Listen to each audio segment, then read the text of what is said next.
কালকে সারা রাত ধরে পুজো দেখার জন্য আজকে ঘুম থেকে উঠতে একটু লেটই হয়ে যায়, আর দেখি যে একদম বাইরে চলে এসেছে ঠাকুর বিসর্জন করার জন্য। শুধুমাত্র বক্স নয়, তার সঙ্গে পেছন পেছন আসছিল ব্যাংক পার্টি, আর তার সঙ্গে আসছিল এই ঠাকুর। আর বক্স আর ব্যাংক পার্টি তালে তালে ঠাকুরও নাচতে থাকে। এইভাবে কিছুটা দূর আসার পর কিছু মুহূর্ত পর একটা বক্স অন্য বক্সের সঙ্গে কম্পিটিশন আরম্ভ করে। তোমাদের সঙ্গে বকলাম অনেক, তো চলো এবার আসল ভিডিও দেখানো যাক বক্সের সাউন্ডটা কিরকম। কিন্তু তার আগে তোমরা চলো দেখে নাও যে ঠাকুরের নাচটা কিরকম ছিল।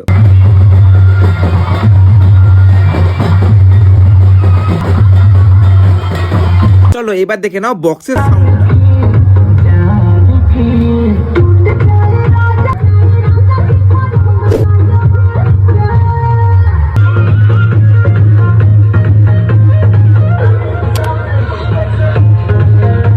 এইভাবেই বারোয়ারি থেকে নদীর ঘাট অব্দি 5 মিনিটের রাস্তা এরা 6 ঘন্টায় কমপ্লিট করে। শেষমেশ চলেই আসে ঠাকুর বিসর্জনের। তোমরা কমেন্টে লিখে দাও আসছে বছর আবার হবে।